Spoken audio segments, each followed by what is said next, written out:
Welcome back to the Soup Fest. Go on, grab a seat. Get yourself a nice, big, nutritious bowl of bone broth. Because today we're going to be going over 5 internet horrors that I am aware of. You see, these are the 5 horrors of the internet.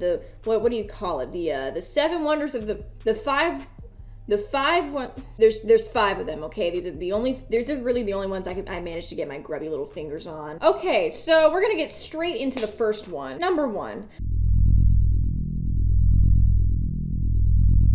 Yes, I know. What internet horror video would be complete without talking about, okay, say it with me, okay, let's do it together.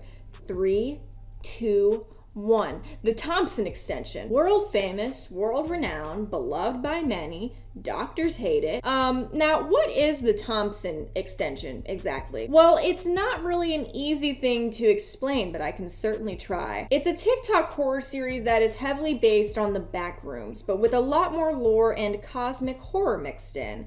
It follows the story of the Thompson family, who are being investigated for tax evasion. However, when the police show up at their home, they discover an absolute fucking labyrinth hiding behind a curtain in their living room, and the Thompson family is missing. Each room in the labyrinth has a different theme and different properties that unalive people in the most visceral, over-the-top ways. Now, as much as I would love to cover the full series here, there's just way too much content for me to cover in order to really do it justice. So what I am going to do, however, is go over a few examples of just what happens to the ones that don't survive the Thompson extension. Shao-Ban Donahue, I hope I'm saying her name right. Missionary, 1992, 4 years pre-stage 4 ectomorphic fusion syndrome. Shao-Ban, along with a missionary group of 6, entered the mysterious Thompson extension, intending to find the spiritual essence of the place. Within the intricate maze of the extension, most drapes serve merely as veils for empty walls or doorways to other rooms. Yet in one distinct chamber, Shao-Ban found that not all curtains concealed such mundane sights. The Stygian Atrium, distance from the Thompson Den, 0.3 Thompson Den kilometers. Yes, they really did come up with their own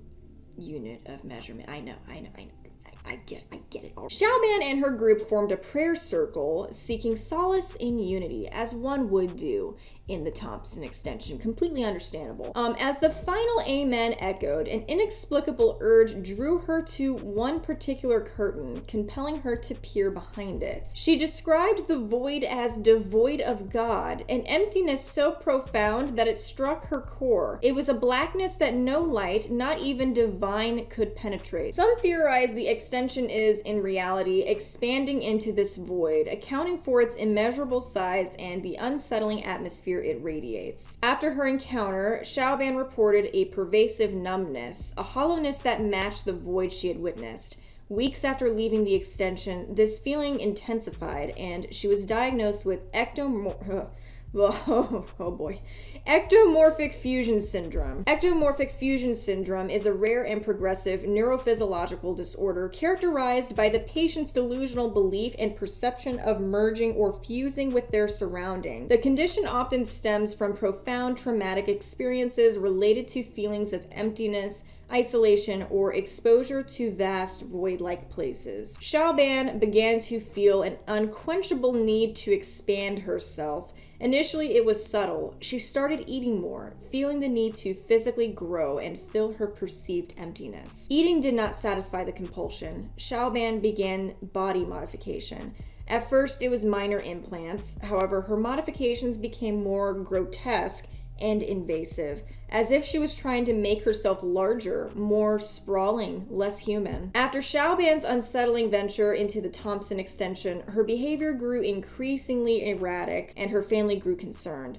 However, nothing could prepare them for the horrifying discovery they'd make 6 months later. While her parents' home underwent its own extension, a noxious and foul odor began wafting up from the crawl space. When they went to investigate, they uncovered a scene of horror. Shao-Ban had been there, gruesomely fused to the house's foundation. In a grotesque attempt to sustain herself, she had rerouted the home's water supply and waste disposal pipes directly into her esophagus. The gnarled abrasions on her limbs suggested she had wedged herself within the confines of the foundation, amongst the maze of pipework. The scene was made all the more tragic when they deducted what had transpired. Her father, plagued by advancing cognitive decline, had unwittingly left a tap running for days. Coupled with the ingestion from the waste pipe, Xiaoban's body had swelled, leading to her tragic demise. The harrowing impact of her encounter in the Stygian chamber had left an indelible mark on the very foundations of the Donahue family home. You don't say. An indelible mark, more like an indelible stain. Get some OxyClean on that bitch, for the love of God. Okay, moving on to the next one. Emily Lane, a cherished friend of the Thompsons, 1978. On the evening in question, Emily was babysitting the Thompson children. Despite denials from the children, it's suspected they took Emily into their father's den, possibly accessing the Thompson extension. Upon the Thompsons' return, they found Emily unresponsive, repeatedly counting, her eyes covered by her hands. She was diagnosed with waxy flexibility catatonia, a neuropsychiatric condition causing prolonged static postures,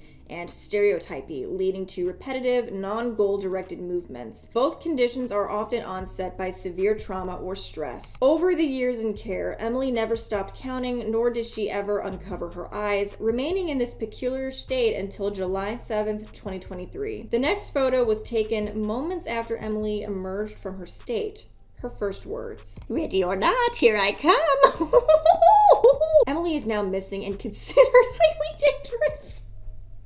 I'm so sorry. This is so funny to me. Look at her little arm. Look at her little stance. She's coming. She's gonna get you. Okay, moving on to the third story. Dr. Lyla and Daniel Matheson, 1990. 1 year prior to Daniel's puerile direct... hold on a sec. Give me a moment. Cut me some slack, guys. I was homeschooled, okay? Puerile regression syndrome diagnosis. Daniel and Lyla were part of an expert surveying team that ventured into the Thompson extension. Upon their exploration, they chanced upon a section that would later be termed as the Helical Descent System, or HDS, positioned close to the playroom. The initial presumption was that it was a system of slides built for the Thompson children. The vast network of slides twist and twirl around, seemingly descending deep into the bowels of the extension. Given their length, experts now theorize the slides served as a transportation mechanism or held another significant purpose. Daniel and Lyla decided to explore the HDS. Equipped with advanced segmented ropes made of an ultra-light, super strong composite material, they measured the depth. Though the total length was a staggering 5 TDK, they assumed Daniel wouldn't use it all. Daniel, attached to the rope, began his descent. The deeper he ventured, the more the rope unraveled. To the team's astonishment, the entire 5 TDK of rope was used up.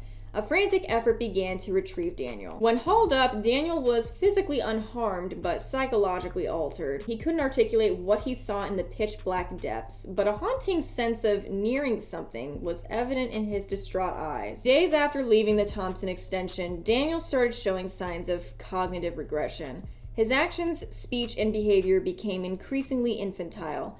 Daniel was eventually diagnosed with puerile regression syndrome, a rare condition characterized by a return to childlike behavior, emotional instability, and cognitive impairment. Lyla, despite not venturing into the HDS, began showing signs of shared psychosis. Folie à deux. She became increasingly protective and nurturing of Daniel, treating him not as a husband, but as a child. 9 months after visiting the extension, Lyla was rushed to the hospital, her excruciating pain mistaken for childbirth. But what emerged from Lyla's body defied belief and shocked the medical team. Lyla had delivered a lifeless adult body, shrunken and mummified, recognizable as Daniel. An investigation revealed the ghastly procedure Lyla undertook. Daniel had been meticulously bound, drained of fluids, and slowly dried in a low-heat kiln, shrinking his body. Lyla had then surgically inserted the preserved corpse into her womb, stitching it back up.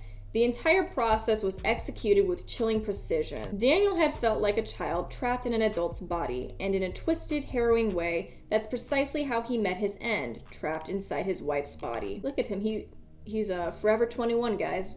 Love that for him. Now this last one, guys, that I'm about to read to you, gosh, it made me so happy I might just cry. And, well, you guys will see why in a bit. Officer Barnes, duty call at the Thompsons' home after neighbors reported keening sounds emanating from the house. If you guys don't know, keening is basically crying. It sounds a little bit like this.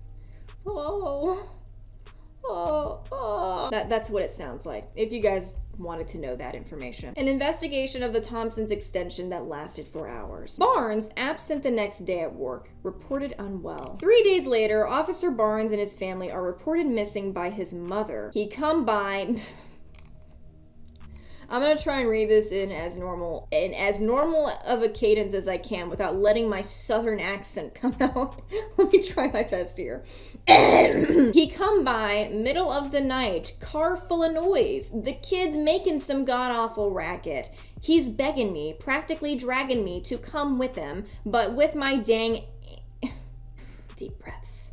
With my dang angina, I ain't going nowhere. Kept going on about this skew-bald mare. That sound, though, from the car ain't never leaving my head. It's like a keening echoing in my bones. Barbara Barnes. We love Barbara. What is all this stuff behind Barbara? What are those bags? What is that? Lungs? The camera Officer Barnes took inside the Thompsons' extension, July 16th, 2023. The photographs are leaked onto Reddit. Today, many suspect Officer Barnes took his family into the Thompsons' extension. This theory comes after Redditors discovered what they claim to be the skew-bald mare lurking in one of the photographs. Oh my god. This is it. Does that mean that, does it really mean that I get to say it? I think I get to say it, guys. This is a miracle, wow. Well, fellas, it's been a great time, guys. It's really been an honor. All I gotta say is I'm just so grateful for this moment we get to share together. This is a moment in history, fellas. All right, here it goes. I'm gonna do it.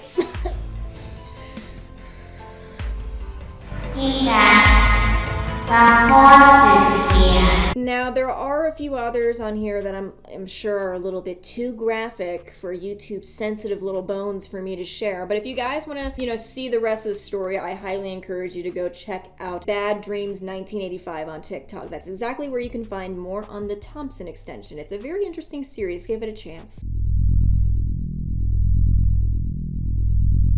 Now, this is yet another hefty series that I just simply couldn't do enough justice in one video. I mean, there's just so much content to cover. I mean, oh god, oh shit. But to summarize this series as best as I can, it follows the story of the main character, Angel, and his two friends, with the main one that we typically see on camera being Dylan. Now, right off the bat, in the first few episodes, you can immediately tell that something is wrong with Angel. I'll go ahead and play out a few clips from the first episode.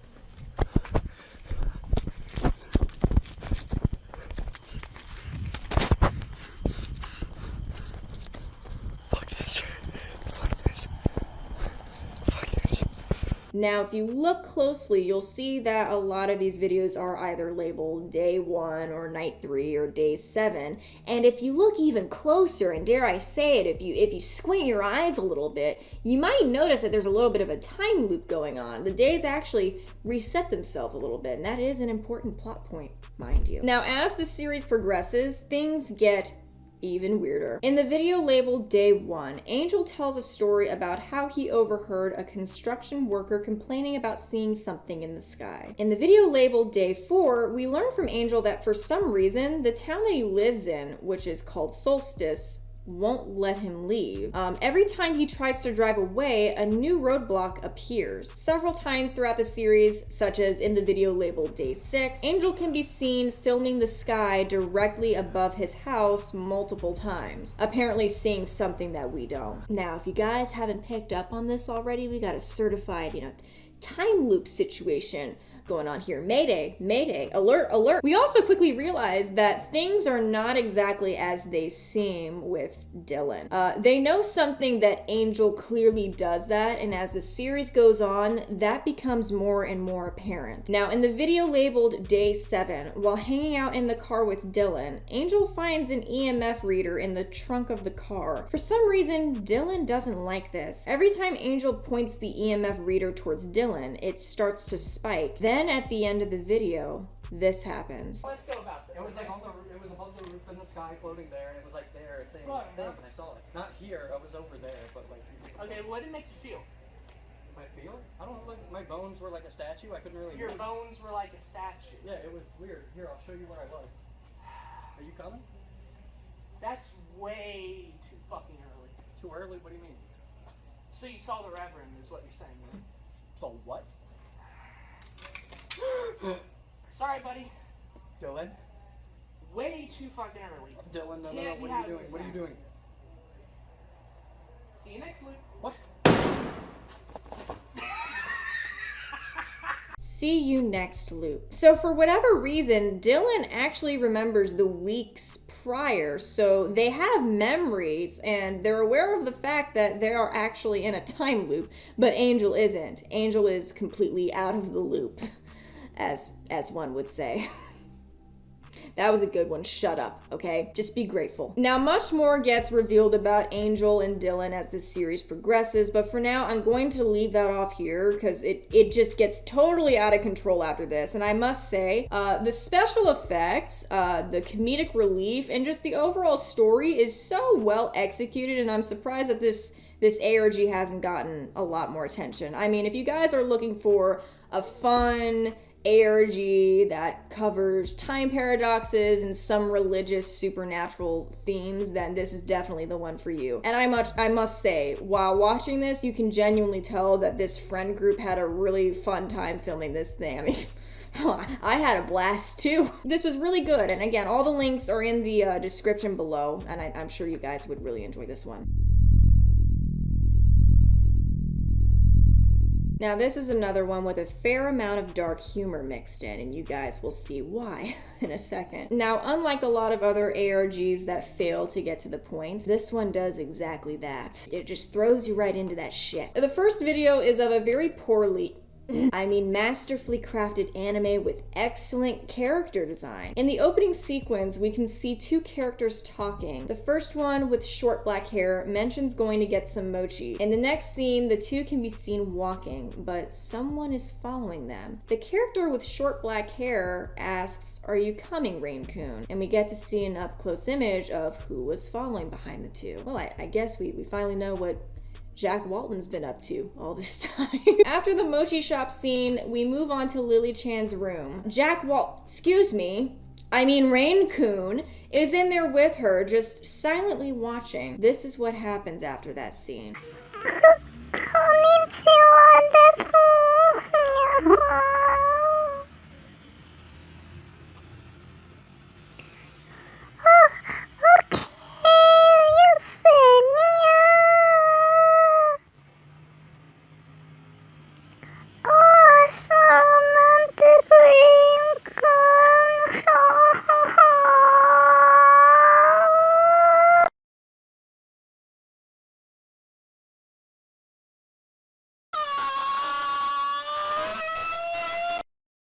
Now, episode 1 somehow manages to be even more of a fever dream than what we just witnessed. I'm so sorry.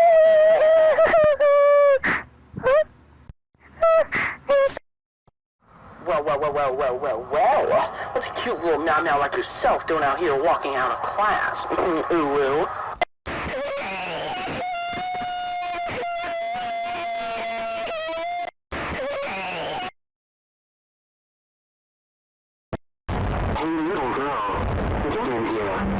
Now, the part that I really want to pay attention to is the last sequence. At some point, Lily runs into Rain once more on a bridge. This is what Rain had to say. I'm scared. Oh, it's just you, Rain-sama. Lily, you are my perfect project. I will mold you into something beautiful.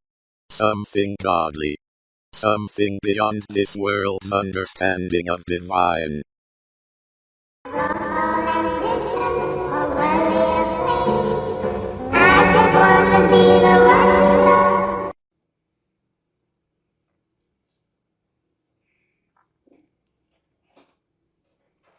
Now, some of you might be asking yourselves, who's Lily? Well, episode 3 gives us some answers. The first part of this episode starts off very normal. The last part, again, is what I want to take note of here. We get a video of what I assume to be Rain, and they discuss this mental health treatment program called endorphin therapy.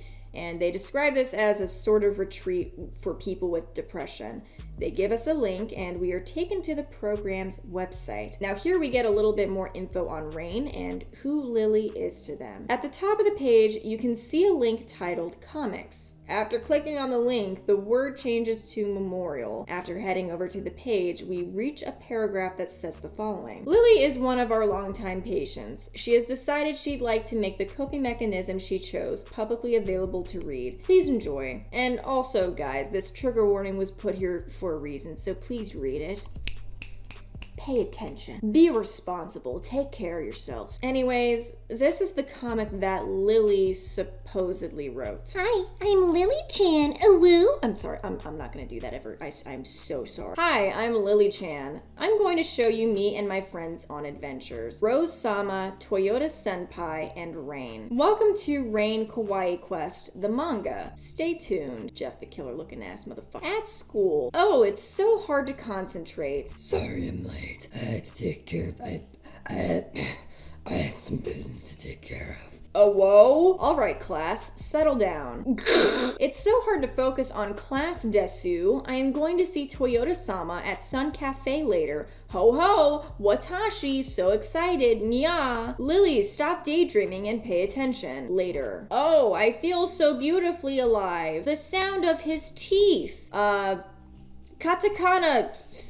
symbols that I don't understand. How do you feel, Lily? Just want to crawl inside him and live forever. Haha, Lily, are you alright? Yes, nya. Now, me personally, I don't think that Lily made that comic. I know, shocking take, am I right? I personally think that Lily was unalived by Rain long before this comic was ever made, and this is just a projection of Rain's twisted thoughts here. Now, the panel that you see on your screen here could be alluding to the fact that Rain either might have eaten Lily or possibly sewn one of her body parts into theirs, which in their mind made her a part of themselves. Now, perhaps I'm reading into that too deeply, but it's something to think about. When you go back to the home page, at the bottom of the screen, there's a link labeled e-naturalism. Clicking on it takes you to a page with a circle that greatly resembles one of Rain's eyes. Clicking on the eye thing will take you to this page, and it reads, E-naturalist is a term coined for those who are typically found loitering around in the denser areas of forests and parks. E-naturalists are typically found either selling, buying, or using hallucinogenic substances such as LSD. For more information on e-naturalism, refer to the following links below. Now, you might be asking yourself, well,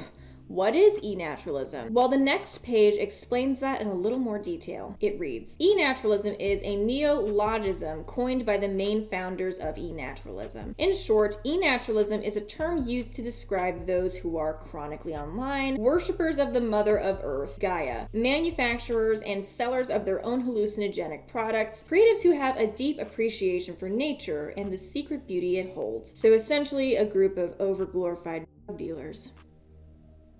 And I want in. Going to the contact page will direct you to a Twitter page. Now, looking this Twitter page up takes you to another strange rabbit hole of cryptic recipes mixed with lighthearted and seemingly unrelated posts. Now, as this series progresses, I might be able to make a full-length video on it, where I fully dive into the rest of the lore, as there is a lot more that I wasn't able to fully cover here. As a matter of fact, if any of these unfictions that I mentioned in this video interest you guys, let me know if you'd like to see a full-length video on any of them, and I'd be happy to look into it. Now this one I think is a classic example of what comes to mind when we think of analog horror. However, the storyline takes an interesting turn that I actually wasn't expecting. The first video opens up to an old 90s TV bumper style video, only the background footage seems ominously hypnotic. What's going on here? After a while, the video cuts to this message.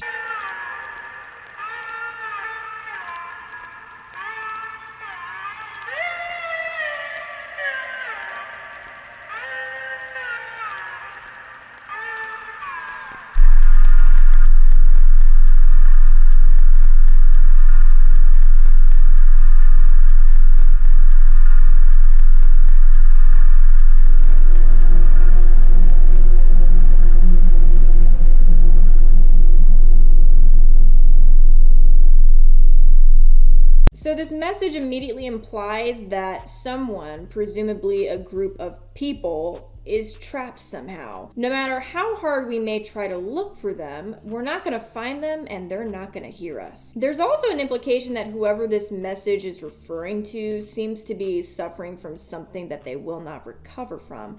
We'll get more information on that in a bit. Now in the second episode, the scene opens up to a cartoon character presenting a news segment on mental health. The footage briefly glitches, providing us with the backwards name Anna Panzer and a picture of a silly little house filled with silly little thoughts. Now, in typical analog horror fashion, the video then cuts to another cryptic message. This is what it says.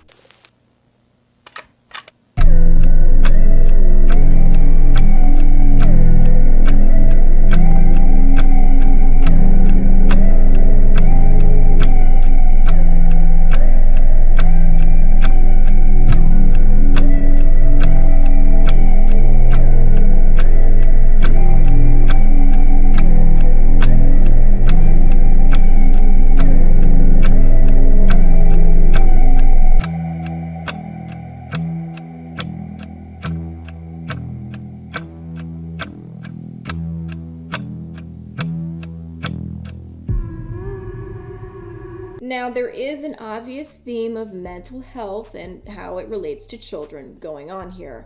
Based on what is being presented in this video, I also believe that the Wolf Corporation could be partaking in some form of, subliminal messaging or brainwashing. I know.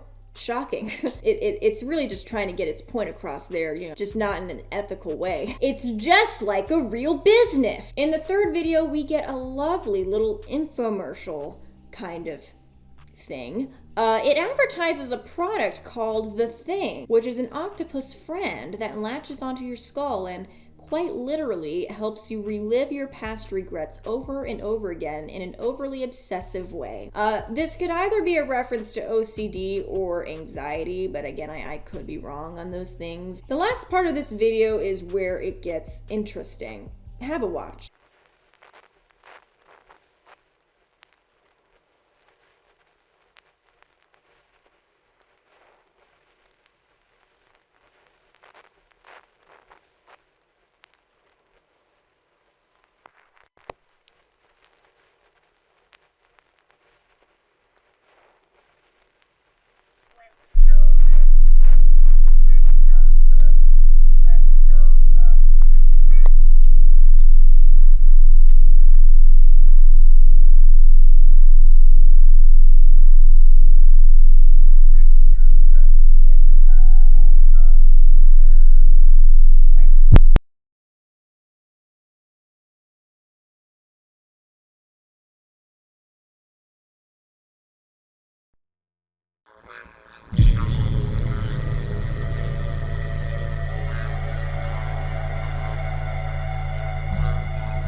Now, the last clip is very reminiscent of an experiment gone wrong, at least in my opinion. Whoever was participating in said experiment turned their head to look behind them. The fact that the person I guess supposedly performing this experiment didn't want their subject to turn around. Feels like to me they didn't want their subject to see what it was that they were really doing to them. At least that's my observation there. And again, if you guys have theories on that, you feel free to watch the whole series for yourselves and then let me know what your thoughts are in the comments section. The fourth video introduces us to our delightful cavalcade of friends. The narrator discusses 3 highly intelligent creatures and calls them intrusives, and they roam our planet free of charge. The first one is the Thing, and it definitely won't jump out at you. It confuses its prey by squirting copious amounts of ink and causing absolute delirium. People suffering from OCD and other similar conditions are most susceptible to the side effects of the ink. Self-pity will not be tolerated. The second friend is the Wishbone. Suddenly the footage cuts to a message. It reads, "Anna is safe, yet you still unalived her.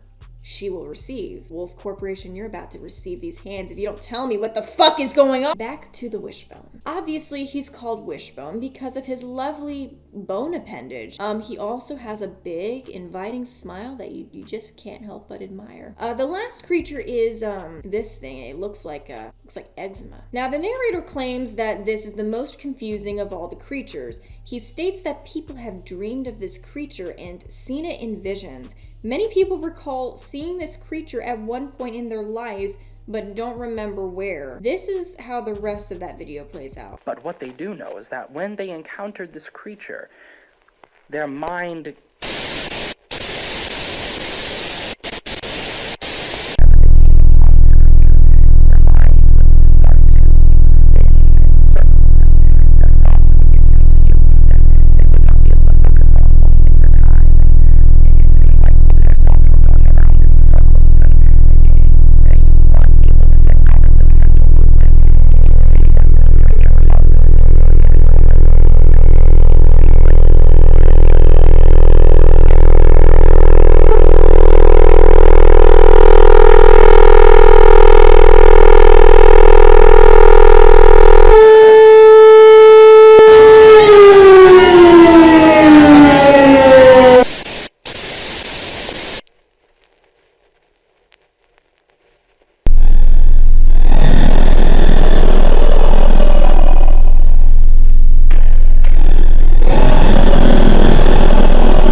Could they be talking about Anna here? Is this a game theory moment? Are we collectively experiencing a game theory moment together? I don't know, guys. There might be something going on here. Now, the rest of the series goes much, much deeper than this, and I'm gonna leave it up to you guys to go follow along with the rest. Once again, another classic analog horror series, only this one is actually brand new.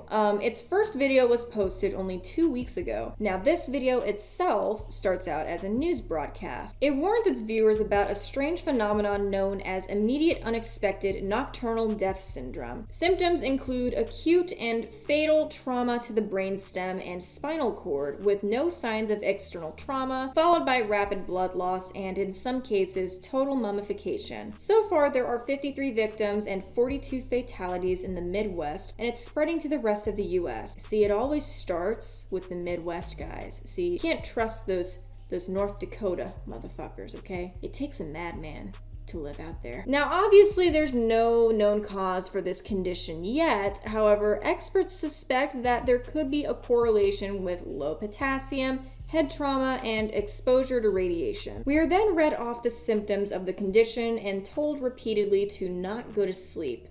Weird. It's also mentioned that people with the condition have been known to see hallucinations of giant louse, shadow figures, and demons. The second video is from the New Foundation. And how fun, it's a training video. The narrator describes how, due to the influx of UNDS cases, many people have been participating in voluntary insomnia. The narrator states that this is not recommended and virtually impossible to achieve. However, some members of the population have been able to pull this off. Take, for example, example, Samantha Yeoman. This is what happened to her. Samantha is being held currently at the Brookside Health Institute. She has been awake now for 20 days and counting. Samantha was an otherwise healthy 24-year-old woman before her voluntary insomnia. Adverse circumstances commenced for Samantha at about 72 hours of awake time. Though initially seeming to be consequences of severe sleep deprivation, Samantha would start to act out. Her temper started to flare. She would lash out at anybody advising her to sleep. According to a close friend, she stated on about day 4, "I know that they're coming for me, and I wish I knew what I did to deserve this." If you can recall, this seems somewhat similar to symptoms found in some victims of IU and DS, who also reported delusions of grandeur, believing that they are being chosen for something that they do not want, though not being able to properly define what that may be. This, however, is not where this stops. By day 7, she began scratching her walls to shreds. By day 11, her physical state had declined. She would be catatonic, only stirring with unprovoked outbursts. By day 15, Samantha had been rendered unrecognizable.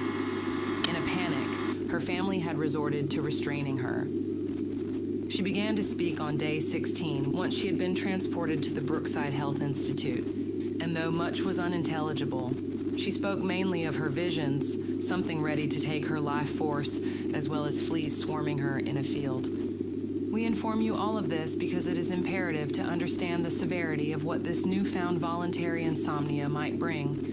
We are currently studying Samantha, along with other voluntary insomnia patients, and if we find any certain risk factors, we will release a further statement. Remember, calm messaging is key, and I'm sorry, hold on. She was having nightmares about fleas? What is she, a Labrador retriever? Now, there are only 3 videos in total on this channel, so I'm gonna leave it up to you guys to go and analyze the rest. This is definitely one that I plan on revisiting in the future when more content comes out. Now, in conclusion, what have we learned today, class? What have we gathered from today's lesson? Well, for me, I developed many more irrational fears that I can add to my ever-growing list. I mean, for me personally, the skew-bald mare is right up there with putting my ankles together, so I consider that an accomplishment. With all that said, it's clear that the internet is the equivalent of a dark, moldy basement. You know, it's harboring many rats and public health hazards, you know, so you never know what you might dig up and proceed to rebury. If you guys want to continue seeing more videos like this, then please shoot me an email right here at soupysoup2002@gmail.com, and just make sure if you're sending me any type of ARG or analog horror recommendation, make sure you put in the subject line horror recommendation, just so I know to filter it down correctly. It makes it a lot easier for me to find things. And if you guys are also creators of any ARGs or unfictions, what have you, feel free to recommend your creations to me, because I love it when you guys do that. It makes this shit much easier for me. This stuff is hard to find, guys. I mean, come on, it's like pulling teeth. Now, as always, I really do appreciate you guys watching all the way to the end, and I'll see you guys in the next one. Take care.